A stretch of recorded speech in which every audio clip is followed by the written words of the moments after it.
Tout de suite, l'histoire bouleversante de Jérôme. Jérôme a porté pendant 22 longues années un secret de famille terrifiant.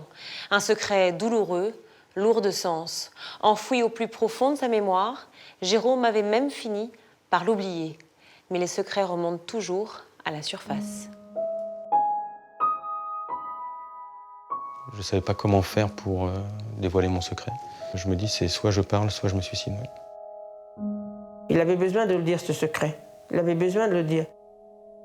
Des secrets comme ça, on ne peut pas les garder. On ne peut pas les garder toute sa vie. Il faut que ça sorte.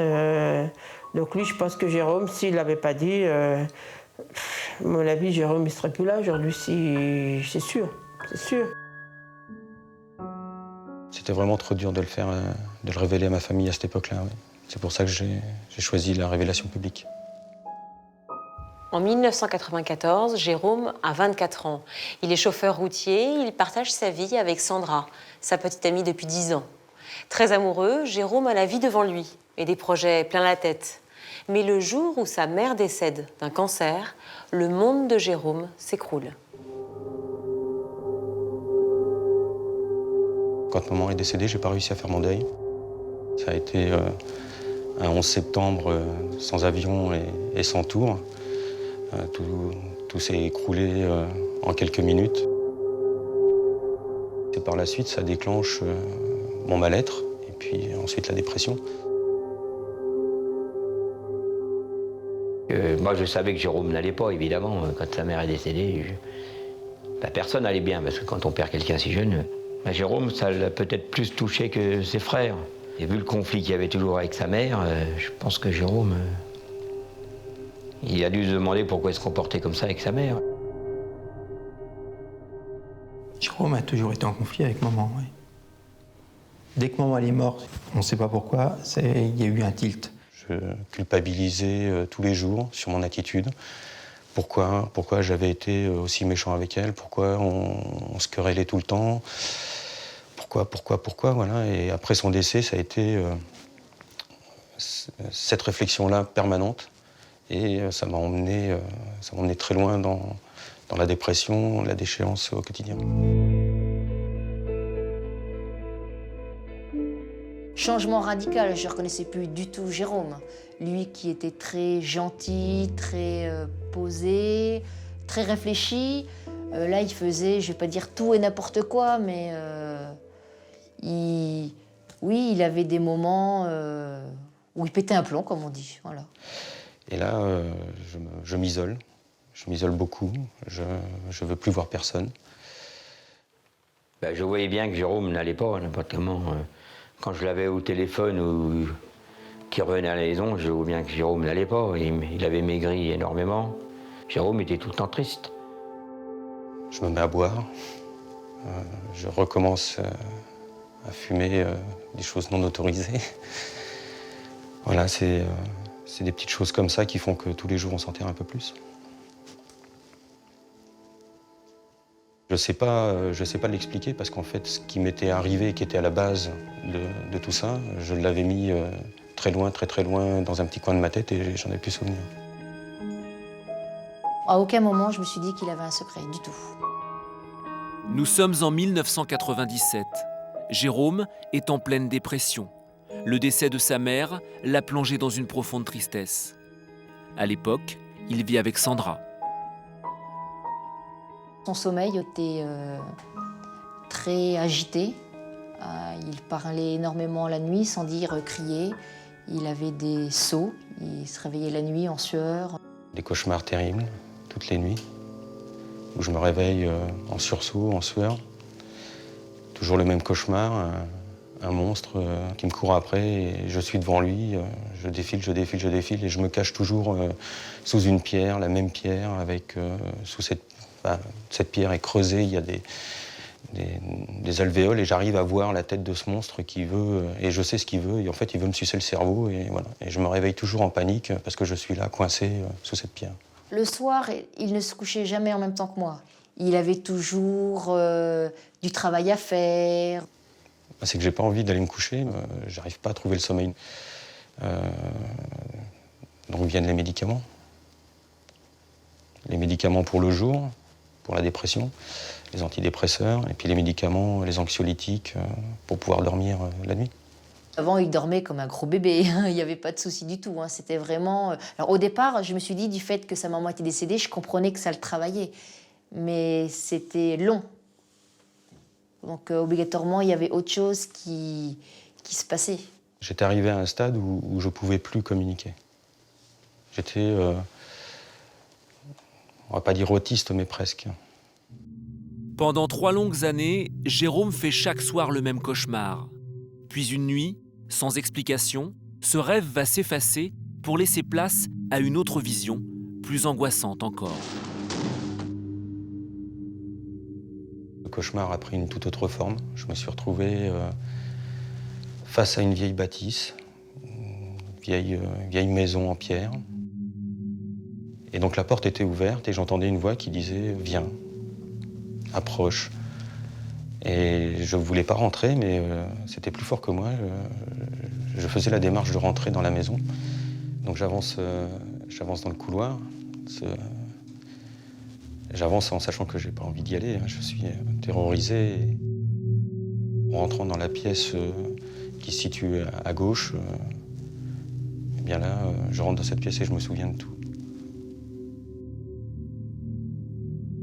Voilà, c'est des images qui arrivent et un flot d'images qui continue comme ça toute la journée et les jours suivants. Et je crois que je suis fou. C'est le secret, ce secret que j'avais gardé au fond de moi pendant 22 ans, qui ressurgit et oui, voilà. Une fois que le secret était remonté à la surface, que j'ai revu toutes ces images que j'avais enfouies, oubliées, c'était devenu obsessionnel. Avec Sandra, il n'y a plus de communication, il n'y a plus d'échange. Et en fait, on ne parlait plus. Et on n'avait plus de rapport de couple, en fait. On était comme si on était 2 colocataires qui habitions ensemble. Je ne voyais pas comment pouvoir évoquer ça avec elle. Donc je prends ma plume et j'écris à une ancienne amie, une personne que j'avais rencontrée à un moment donné de ma vie. Et je lui raconte mon histoire par écrit sur une lettre. Dans cette correspondance, Jérôme révèle en détail son effroyable secret. Sa compagne de l'époque, Sandra, est inquiète. Alors, sans l'avertir, et pour tenter de l'aider, de comprendre enfin les causes de sa dépression, Sandra fouille dans les affaires de Jérôme. Je tombe sur une lettre, du coup, qui est adressée à une ex-copine qu'il a eue. Une très grande lettre qui devait faire au moins 4 pages. Et au fur et à mesure que je lis cette lettre, très bien écrite, expliquant tous les détails, je m'aperçois qu'en fait, depuis des années, il a un secret enfoui dans lui et qui ressort des années après. Je ne savais pas qu'elle fouillait dans mes affaires. Quand je lis ça, sur le coup, je me dis que c'est pas possible, que je crois faire un cauchemar, moi aussi, que l'homme que je connais n'a pas pu subir ça. Tous ces changements de comportement, je les pardonne de suite parce que je sais qu'il a un problème et je le laisse se confier à son ex-copine. Quand je me confie à mon ex-ami, oui, ça me fait du bien. C'est la première fois que j'en parle à quelqu'un. Je sais que je ne suis plus tout seul à partager ce secret. J'ai gardé le secret sans parler avec lui. En fait, j'ai tout gardé pour moi, j'ai souffert intérieurement. J'ai continué à fouiller dans ses courriers pour continuer à lire les autres lettres. Ce secret nous a brisés. Je ne pouvais pas continuer à vivre comme ça. Donc j'ai pris la décision, en fait, de moi de le quitter. Sandra me quitte. Ah, s'il n'y avait pas eu ce secret-là, on serait peut-être encore ensemble aujourd'hui, puis on aurait une famille. À l'aube de ses 30 ans, Jérôme est un homme à la dérive. Abandonné par Sandra, il se met à boire plus que de raison. Après quelques mois d'ivresse, il échoue dans un foyer pour alcooliques en région parisienne. Le secret me tue à petit feu et tue tout à petit feu. Parce qu'au-delà de la séparation avec Sandra, de cette déchéance qui m'avait conduit dans ce foyer d'alcoolique, j'en voulais à tous ceux qui étaient autour de moi. J'étais agressif envers tout le monde, alors que je savais que le vrai problème n'était pas celui-là. Le vrai problème était le secret que j'avais au fond de moi. Jérôme, moi j'étais loin de me douter que il buvait, il fumait et tout, quand il était tout seul chez lui. Il avait besoin de le dire, ce secret.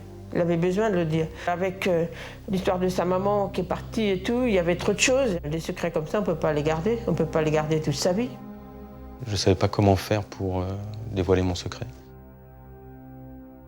C'est là où je me retrouve seul, vraiment tout seul. Je me dis, c'est soit je parle, soit je me suicide.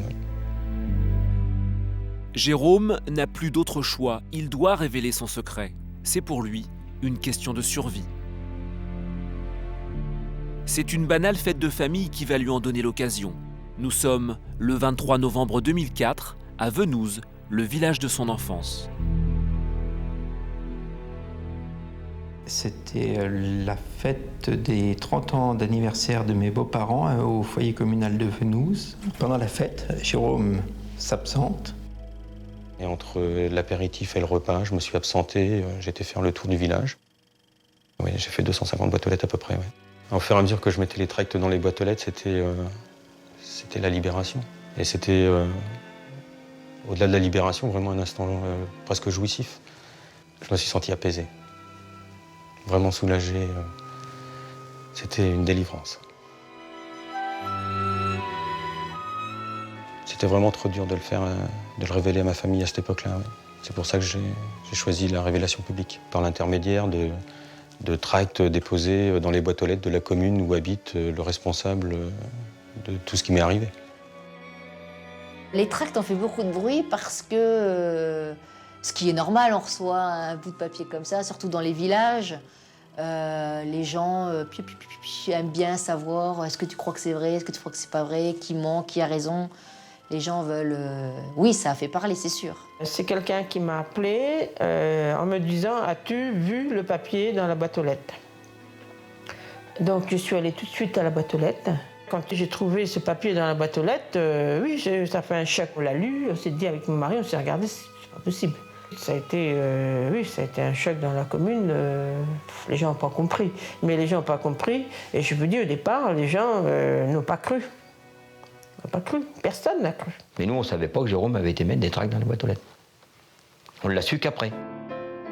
Le tract de Jérôme fait l'effet d'une bombe. Dès le lendemain, l'affaire est déjà sur toutes les lèvres. À Venouze et dans la région, on s'étonne, on commente et surtout, on s'interroge. Reste encore pour Jérôme une ultime épreuve à traverser. La première personne à qui je révèle mon secret dans ma famille, c'est mon papa. Alors on a un repas de famille, j'étais dans le sous-sol mettre du bois dans la chaudière. Et Jérôme est descendu, peut-être fumer une cigarette, et il m'a dit « Papa, j'ai quelque chose à te dire ». Il est resté silencieux et en accusant le coup, il a pris 10 ans. Il a vieilli d'un coup. On voyait que son visage avait été marqué par ce qu'il venait d'entendre. Quand il m'a avoué ça, moi je tombais des nues. Ce jour-là, je dis à mon papa que son meilleur ami a abusé de moi dans l'enfance, pendant plusieurs années, abusé de moi sexuellement.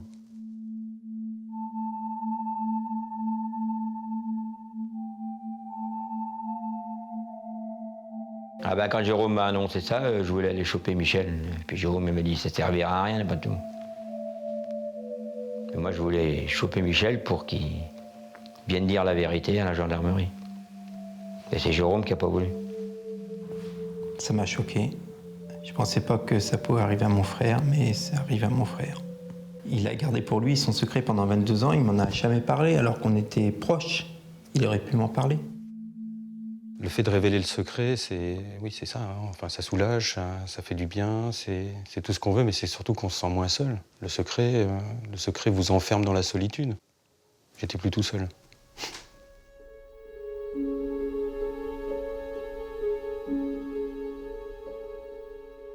Hélène Romano, vous êtes docteur en psychopathologie au CHU d'Henri Mondor à Créteil. Merci d'être avec nous ce soir. Jérôme choisit de révéler son lourd secret publiquement, avant même d'en parler à ses frères, à son père, à sa propre famille. Pourquoi a-t-il fait ce choix, selon vous ? Parce qu'il y a un poids très important, un mot très important, c'est celui du secret, qui peut verrouiller l'enfant dans la confiance qu'il a en des personnes qui doivent le protéger comme ses parents, ce qui fait que c'est très difficile pour lui de solliciter l'aide, l'écoute, l'attention à ses parents. Il peut avoir peur de les blesser, peur de ne pas être entendu, de ne pas être compris, d'être rejeté. Et du coup, de façon assez paradoxale, il peut avoir pensé à ce moment-là qu'il avait moins de risques à en parler à d'autres, à informer le monde extérieur pour voir un petit peu la réaction de ses proches et se sentir peut-être soutenu. C'est plus dur d'en parler à ceux qu'on aime, en fait ? C'est beaucoup plus difficile, surtout dans ces contextes de maltraitance où la confiance en l'adulte, alors la confiance en l'adulte protecteur a été mise à mal. Donc l'enfant, pour en parler, il faut qu'il pense qu'on puisse le protéger. S'il a plus cette confiance-là, il n'en parlera plus, ce qui fait que beaucoup d'enfants restent derrière le sceau du secret, le sceau du non-dit. Jérôme nous explique qu'au moment où les souvenirs reviennent, il a l'impression de devenir fou. Il change de personnalité, il a des flashs, il fait des cauchemars. Comment vous l'expliquez ? Alors, ce que Jérôme a vécu, c'est ce qu'on appelle des reviviscences. C'est-à-dire que l'événement traumatique revient par bribes, par petits morceaux. Ça peut être des sensations, ça peut être des odeurs, ça peut être des souvenirs. Mais comme ça revient par bribes, l'enfant victime ou l'adulte victime n'arrive pas à le traduire, n'arrive pas à donner sens à ça. Ils ne se l'approprient pas. Et donc, c'est pour ça que très souvent, ils ont l'impression de devenir fous. C'est souvent quelque chose qui est dit. Je ne me reconnais pas, je ne comprends pas ce qui m'arrive. Mais en même temps, je n'ai pas le contrôle. Je suis complètement débordée par rapport à ça. C'est extrêmement violent.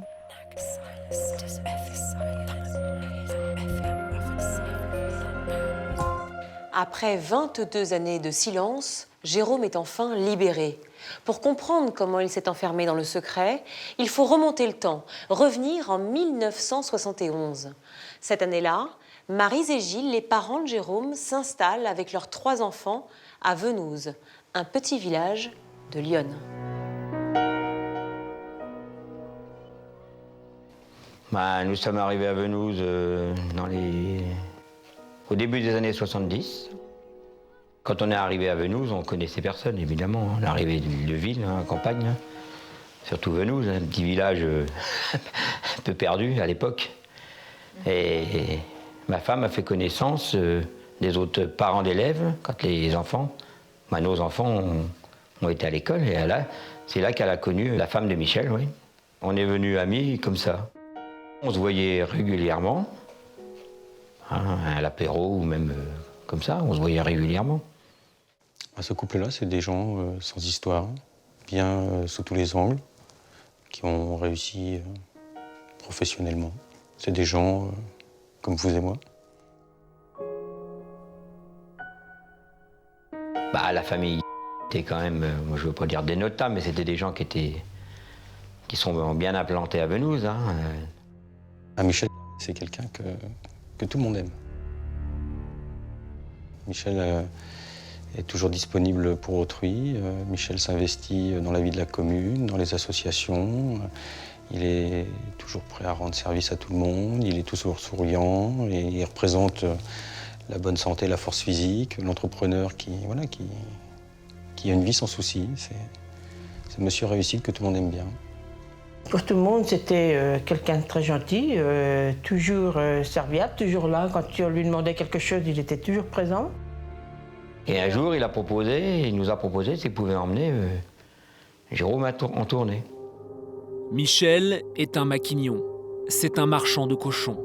Son travail consiste à acheter chaque jour des bestiaux dans les fermes de la région, puis à les revendre le soir à l'abattoir. Mes parents se disent que c'est une bonne chose que j'accompagne Michel, puisque mon grand frère ayant déjà accompagné Michel, ça s'était bien passé. Donc ils se disent que c'est une bonne chose aussi pour moi que d'y aller. Et Jérôme, il était emballé de partir. Puis un gamin, un camion, au monde d'un camion, ça attire toujours les enfants, un camion. Les premières tournées de ramassage avec Michel, ça se passe très bien, même vraiment très bien. Pour le petit enfant que j'étais à 9 ans, c'est extraordinaire que de partir découvrir le monde. À bord du camion, on sillonnait la campagne, des petites routes, on voyait des très beaux paysages. Michel est très gentil, parle beaucoup. m'emmène au restaurant, chose qu'on faisait pas beaucoup à la maison. J'avais le droit en plus de choisir ce que je voulais manger. Donc je m'en privais pas, je mangeais beaucoup de frites et beaucoup de mousse au chocolat. Par rapport à Jérôme, oui, j'étais jaloux parce que Jérôme il allait en tournée, moi on voulait pas que j'y aille. Bon, à l'époque, je savais pas pourquoi, mais Michel, c'était toujours Jérôme. Moi, on me mettait derrière, tout le temps. Les premières tournées, j'adore ça et je pense qu'il y a une chose, c'est la semaine d'après, y retourner, revivre la même chose.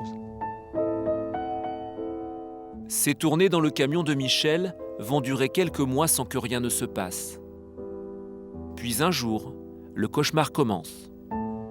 Ce jour-là, le jour où c'est arrivé, on avait bien débuté la journée, comme toutes les autres. On avait commencé à faire une bonne partie de la tournée. Et là, comme d'habitude, il s'est arrêté et il est descendu du camion. Et au lieu d'aller uriner sur les roues arrière du camion, il a fait le tour de la cabine en passant devant. Il est venu de mon côté, il a ouvert la portière. Puis il m'a demandé de descendre pour l'accompagner parce qu'il voulait aller dans le bois. Alors j'ai suivi, j'ai trouvé ça sympa. Quand on est gamin, c'est bien d'aller dans les bois. Et donc je le suivais. Je jouais avec un bâton, enfin voilà, je tapais dans les branches, je faisais tomber les arbres morts, enfin les petits arbres morts, des trucs comme ça. Et à un moment donné, une fois qu'il s'était suffisamment enfoncé, éloigné de la route, il s'est arrêté net. Il s'est retourné, il a sorti de sous son impair, il avait toujours un impair noir, une blouse de maquignon. Il a sorti une petite couverture à carreaux, il a étendu la couverture à carreaux. Je l'ai regardé faire, j'ai pas compris, et il m'a baissé le pantalon, et c'est là où ça a commencé.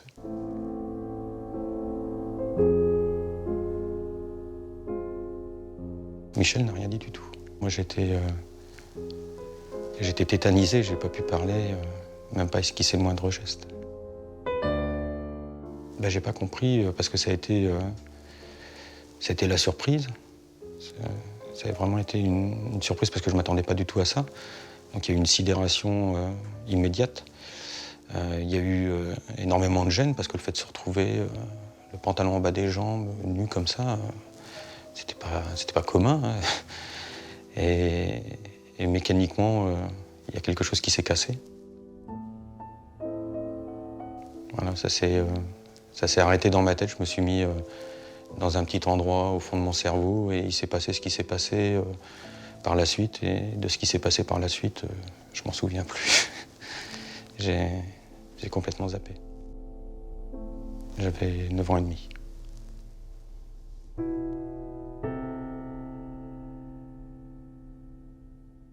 Une fois que c'était terminé, on s'est rhabillé, on est remonté en direction du camion et il a repris le cours de la tournée.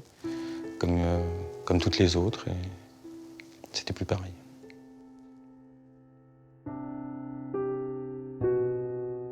Le soir, en rentrant à la maison, il m'a glissé un billet gris, un billet de 50 francs. Je me pose même pas la question de savoir s'il faut que je le dise ou pas, parce que je crois que d'emblée, j'avais compris que je pouvais pas le dire.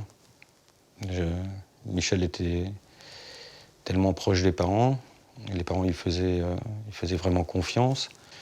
J'ai repris le cours normal des choses avec mes frangins, on a rejoué. Et j'ai laissé courir. Je dis rien, je me tais et je retourne en tournée de ramassage avec Michel la semaine d'après. Et il recommence la semaine d'après. Plus le temps avance, plus Michel met une pression importante. Donc il y a les tournées de ramassage de cochons, et parce que je suis inscrit dans un club de ping-pong où lui-même est inscrit, il y a les soirs d'entraînement, il y a les jours de match, et dans les derniers temps, il y a le passage le matin sur le chemin de l'école, où j'ai quelques centaines de mètres à faire pour aller à l'arrêt de bus. Et lui s'arrête avec son véhicule, me prend, m'emmène dans les bois et me dépose à l'heure pour l'école le matin. Et ça devient un harcèlement quotidien.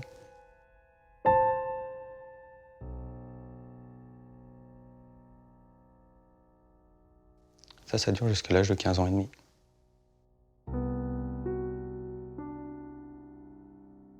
Le calvaire de Jérôme dure près de 5 longues années. Incapable de révéler l'horreur de la situation à ses parents, Jérôme tente par tous les moyens d'échapper à son agresseur. Mais celui-ci va trouver un moyen diabolique de l'enfermer dans son secret, de le condamner au silence. Plusieurs fois, Jérôme rentrait et disait demain, je ne veux plus aller en tournée avec Michel. Il dit pourquoi tu ne veux plus aller tourner? Ah ben parce que j'ai plus envie d'aller en tournée avec Michel.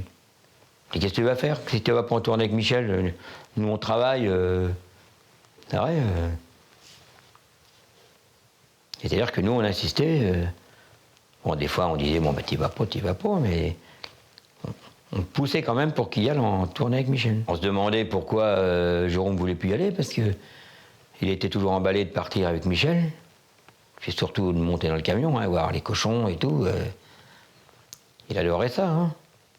Et du soir au matin, j'ai plus envie, je veux plus y aller. J'arrivais de moins en moins à vivre ce qui se passait. Je voulais plus l'accompagner. Donc j'essayais de l'éviter. Alors je prenais un thermomètre, je le mettais sous une lampe à incandescence et je le faisais monter en température et je me faisais porter pâle. J'étais malade, donc ça me permettait de ne pas y aller. Ou alors je me trouvais des devoirs, je m'en imaginais. Donc j'avais des copains aussi, de temps en temps, qu'il fallait voir.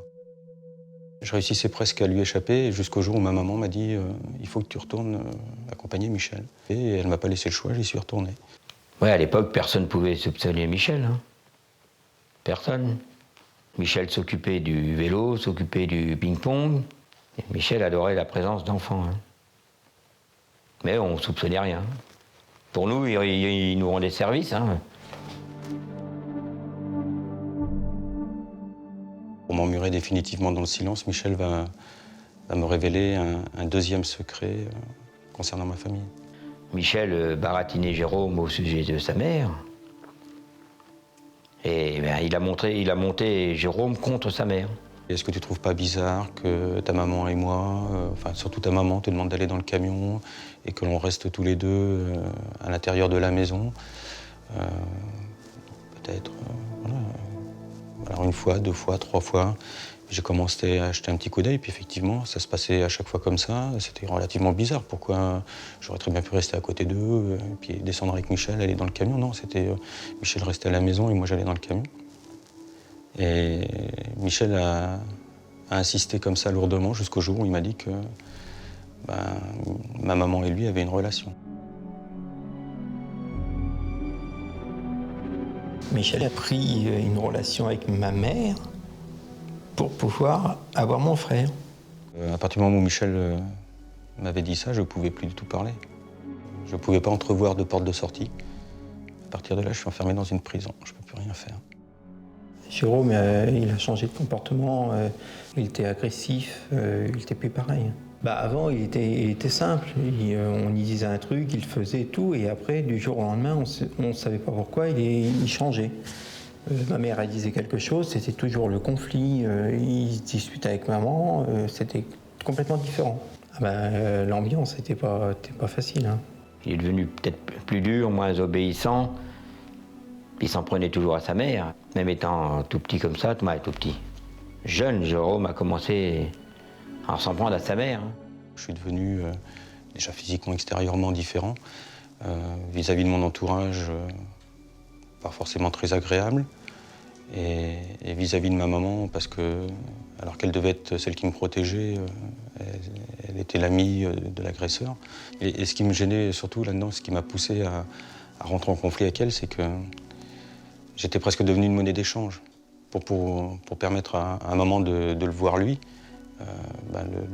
Le motif de l'accompagnement de Michel était le bon, donc il fallait que j'aille en tournée pour qu'elle puisse le voir.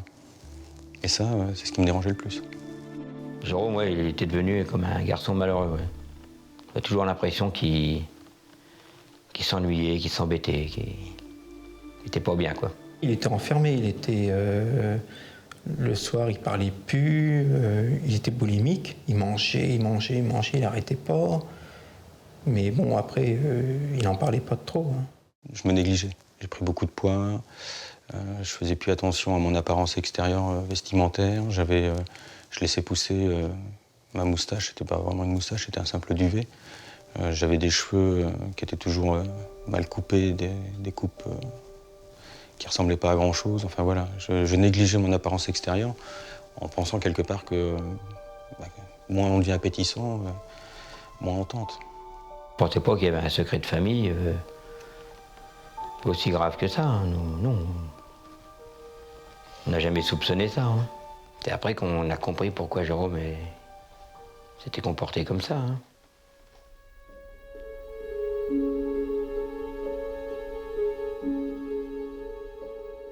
Hélène Romano, pendant les 5 années où Jérôme subit ces agressions sexuelles, il se tait, il ne parle à personne. Pourquoi, selon vous? Est-ce que c'était parce que cet homme, ce bourreau, était le meilleur ami de ses parents? Ça a probablement joué beaucoup. Et vous avez des pédophiles prédateurs qui repèrent des enfants et qui vont très souvent être dans la séduction d'abord avec l'entourage de l'enfant, se faire connaître comme un bon ami, se rendre indispensable, séduire les proches, donc des choses qui sont très bien organisées. Donc de l'ordre de la stratégie, en fait. De la stratégie, pour certains profils de pédophiles, en tout cas, ce qui semble être le cas de cette personne-là. Et du coup, après, une fois qu'ils ont bien séduit l'entourage, ils vont manipuler l'enfant, le séduire, se rendre indispensable également auprès de l'enfant, des fois fragiliser l'enfant dans la confiance qu'il peut avoir en ses adultes, en lui disant, tu vois, avec moi, tu peux compter sur moi, moi je m'occupe de toi, ta mère, ton père te dit pas tout, donc l'enfant est complètement insécurisé dans ses relations avec ses propres parents, il est pris au piège psychique par l'auteur. Et c'était peut-être aussi parce qu'il était l'amant de sa mère? Ça a probablement participé à ça, mais possiblement qu'il n'est pas devenu l'amant de sa mère pour rien. C'était possiblement dans une de ses stratégies pour pouvoir agresser plus facilement son fils. Une question revient souvent dans ce type d'affaires. On se demande comment les parents n'ont rien vu. Pourtant, il y avait des signes cliniques. Il avait des problèmes de poids, il avait des problèmes de scolarité, il faisait des cauchemars. Comment est-ce possible selon vous? C'est difficile de répondre rapidement parce qu'il y a des processus très différents. Vous avez des parents qui sont dans un état de déni. Ils ne peuvent même pas imaginer que ça puisse arriver. Ils ne peuvent même pas penser. Donc du coup, tous les signes, les troubles, des fois, ils repèrent les troubles. Mais ils vont dire que c'est pour autre chose. Des difficultés scolaires, des difficultés de comportement ne vont pas être interprétées comme un contexte de maltraitance parce qu'il y a un déni véritablement. Après, il y a des parents qui voient et qui préfèrent ne pas protéger leur enfant. Mais dans le cas de Jérôme, il semblerait qu'il y ait vraiment eu un déni, une incapacité à se dire qu'une telle chose pouvait arriver. Et on est quand même 20 ans en arrière, à une époque où on en parlait aussi un peu moins. Mais est-ce que c'est plus compliqué pour des parents de voir ces traumatismes, ces mécanismes d'abus sexuels pour un enfant qui est dans la période de l'adolescence ou de la préadolescence? C'est le cas de Jérôme. La difficulté, c'est que les troubles très spécifiques des abus sexuels sont très rares. Il y en a extrêmement peu. C'est souvent un faisceau de troubles, quand on les contextualise, quand on essaye de voir le sens qu'ils peuvent avoir, à quel moment ils apparaissent, qui vont permettre à l'entourage ou à des professionnels qui seraient inquiétés par l'attitude de l'enfant de faire l'hypothèse d'un abus. Mais les troubles majeurs d'un abus sexuel, la certitude, ça va être quoi? Les traces médico-légales, ce qui majoritairement est très rare.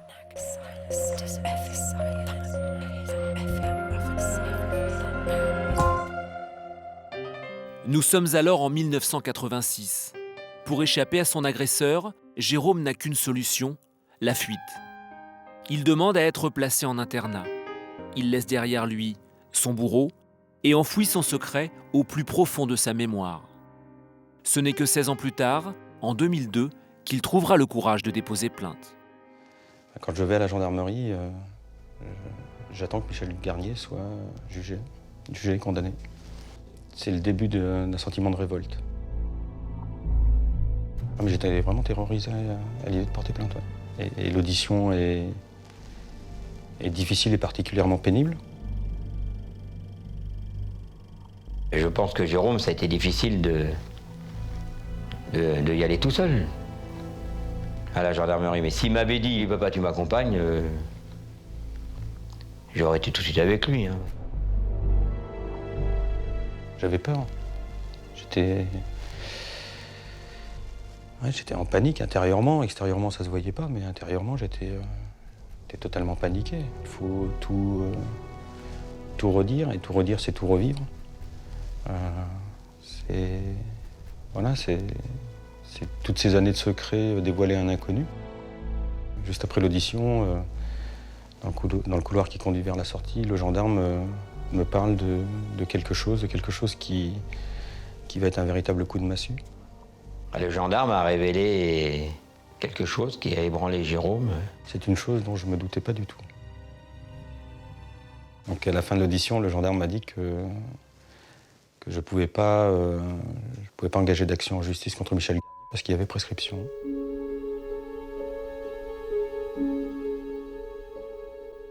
En 2002, les victimes de crimes sexuels disposent de 10 ans pour déposer plainte, et ce, à compter de leur majorité. Lorsque Jérôme entame des poursuites contre Michel, il est déjà trop tard. Jérôme a 33 ans. Il aurait dû porter plainte avant ses 28 ans. Le choc est terrible pour Jérôme. Les agressions qu'il a subies sont prescrites au regard de la justice française. Michel ne peut pas être poursuivi. Là, c'est dur. Là, oui, à ce moment-là, c'est très, très dur.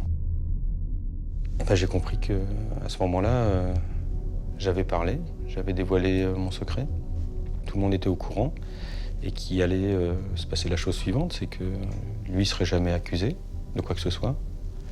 Moi, je passerais comme quelqu'un qui a peut-être dit un mensonge. Les gens du village disaient que Jérôme avait menti et que ce n'était pas possible. Donc je me retrouvais une nouvelle fois tout seul. Enfin, j'avais l'impression d'être tout seul. Jérôme, il a été courageux et il a fait toutes les démarches et tout. Et puis il s'est rendu compte qu'à la fin, c'était zéro, qu'il n'y avait rien. Je prends des médicaments. Tous les médicaments que je trouve. Il était 23h, je reçois un coup de fil comme quoi Jérôme avait tenté de se suicider. J'ai été hospitalisé 3 jours. J'ai 3 jours dans le coma, à dormir. Voilà. Et je me réveille, il y a mon papa au pied du lit, qui a dans une main une assiette avec des crêpes et dans l'autre un pot de confiture. Et quand je me suis réveillé et que je l'ai eu là, je me suis dit, ça finira pas comme ça. Quand Jérôme est sorti de son coma, Jérôme a dit on va se battre. Moi j'étais derrière lui évidemment. Après l'hospitalisation, je mène l'enquête. Ces recherches, j'y passe tout mon temps libre. Que ce soit le soir, les week-ends, les vacances, les RTT, je ne fais que ça. Jérôme a fait son enquête lui-même. Hein. Il a retrouvé beaucoup de victimes. Hein, il a fait du porte-à-porte, c'est les habitants de Venooz et des alentours. Ah oui, il a tout rassemblé pour qu'il y ait un dossier, pour que ce soit crédible, pour l'emmener au tribunal. Au total, je trouve 120 enfants qui ont été en contact avec Michel. 33 qui auraient été potentiellement victimes et 12 qui l'ont réellement été puisque ces personnes ont porté plainte. En juillet 2005, Michel est arrêté et placé en garde à vue. Conscient des risques qu'il encourt, il ne reconnaît qu'une partie des faits, ceux qui sont déjà prescrits. Pour les faits non prescrits, son procès aux assises est fixé à la date du 4 avril 2009. Mais Michel va trouver un tout autre moyen de se soustraire à la justice française. On m'appelle, je suis au travail et on m'annonce que un corps a été découvert dans la rivière Lyonne. Et là, c'est coup de massue une deuxième fois. Je l'avais dit à Jérôme. J'avais dit à Jérôme, le jour qu'il va se sentir coincé, il va se faire faux bon, il va se suicider. C'est un loche, ces gars-là, c'est des loches. Je l'avais dit à Jérôme, toujours qu'il sait qu'il est pris, il se suicide. En se suicidant, il m'a fait beaucoup de mal. Ouais. En fait, la démarche judiciaire ne m'intéressait que pour la confrontation. Je voulais lui expliquer le mal qu'il m'avait fait. Je m'imaginais arriver à la barre, tenir la barre, et soit la voir en face ou sur le côté, mais le regarder et lui parler droit dans les yeux en lui disant voilà, je ne vais pas te parler de ce que tu m'as fait quand j'étais enfant, parce que ça, tu le sais, tu étais là, tu l'as partagé, mais je vais te parler de tout le reste. On a commencé par la relation avec ma maman, quoi. Et c'était ça que je voulais lui expliquer. C'est pour ça que j'attendais le procès, que je voulais absolument obtenir ce procès, puisque j'avais rien à y gagner, il y avait prescription, il ne serait jamais condamné pour ce qu'il m'avait pour le mal qu'il m'avait fait. C'était uniquement pour pouvoir lui parler. Voilà, j'attendais que ça. Il aurait pu au moins avoir le courage d'affronter toutes ses victimes, et puis nous, les amis et puis la famille.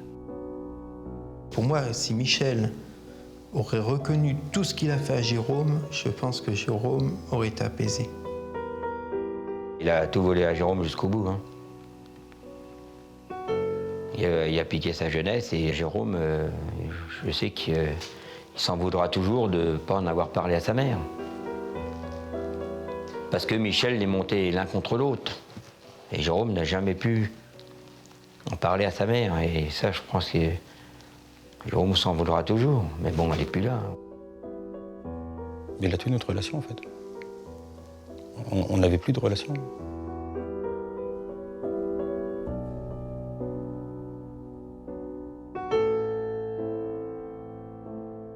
Il a gâché une grande partie de ma vie. Je ne sais pas si j'arriverai à surmonter. Hein. J'espère pour lui qu'il arrivera à se remettre de ce drame-là, parce que pour moi c'est quand même un drame. Jérôme, par rapport à Michel, il a pris le dessus. Là, moi, comme je le vois, il est heureux. Mais je pense que ça y restera toujours au fond de lui. Jérôme va mieux parce que nous on est là, on l'aide au maximum, mais la vie de Jérôme est quand même compliquée. Je pense que j'ai été grandement marqué, que je le suis encore, mais que je continue les efforts pour m'en débarrasser.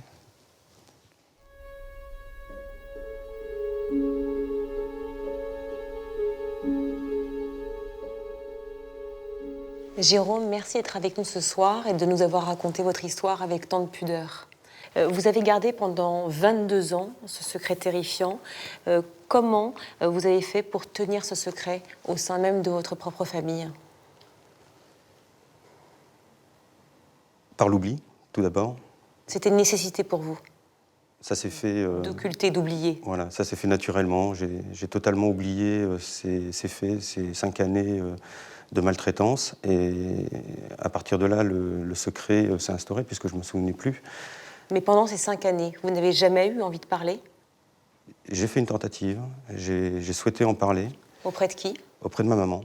Et la manipulation de l'agresseur, de Michel, a fait que j'ai pas pu. Michel était très très proche de mes parents, et à l'époque, il a fait en sorte d'être encore plus proche, et notamment plus proche de ma maman, ce qui a fait que j'ai pas pu lui en parler. Et après ces 5 ans, comment vous avez tenu ce secret pendant encore plus de 17 ans? J'avais très peur de parler. Je me sentais pas capable d'aller à la gendarmerie et de porter plainte spontanément pour des faits qui dataient de plus de 20 ans. J'avais peur de pas être cru. J'avais peur de parler à ma famille. Je ne savais pas quelle réaction ils allaient pouvoir avoir, notamment mon papa, qui lui devait porter la responsabilité, la culpabilité de ce qui s'était passé alors que maman était décédée. Il n'était plus que tout seul. J'avais peur de lui faire mal, et donc c'était très très compliqué que de lui parler. Ouais. Votre mère est décédée avant que vous fassiez cette révélation. Vous n'avez jamais pu donc en discuter avec elle. Est-ce que c'est douloureux pour vous? Qu'est-ce que vous auriez aimé lui dire finalement? C'est douloureux, ça l'est encore aujourd'hui. J'aurais aimé, si ça avait été possible à l'époque, expliquer pourquoi à un moment donné on s'était déchiré et pendant aussi longtemps, pourquoi on avait gâché autant d'instants de notre vie commune. Et j'aurais surtout souhaité lui dire que je l'aimais. En 2005, vous avez créé une association dans laquelle vous êtes beaucoup investi, qui vient en aide aux enfants victimes de maltraitance sexuelle.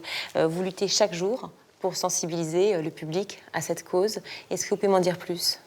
Oui, alors j'ai créé l'association Maryse Nausée en 2005. Du nom de votre maman? Du nom de ma maman, oui. C'était important pour vous qu'elle porte, cette association porte ce nom? Oui, c'était très important puisque le combat que j'avais engagé contre le pédophile était lié à son décès, à notre histoire. L'autre élément qui était relativement important pour lui donner ce nom à l'association, c'est que maman avait été elle-même victime dans son enfance de faits similaires. Vous l'avez appris quand? Je l'ai appris de la bouche de mon agresseur. Ça faisait partie de l'emprise. Et comme le reste, je l'avais oublié. Et quand j'ai eu souvenir de ce qui s'était passé, j'ai eu également le souvenir de ses paroles, de ses mots. et de cette histoire. Donc voilà, je trouvais que c'était très important de donner son nom à l'association. Que peut-on vous souhaiter aujourd'hui, Jérôme? Plein de bonnes choses. Je crois que réellement aujourd'hui, c'est d'avoir une famille. J'y travaille par une prise en charge psychologique hebdomadaire. Donc un gros travail sur moi-même depuis 7 ans, par le travail associatif que je fais. Et je pense que le jour où je rencontrerai quelqu'un, que je réussirai moi-même à construire une vie, peut-être que là, réellement, j'arriverai à faire le deuil de tout ça. Merci Jérôme d'être venu témoigner dans Secret de famille. Merci à vous.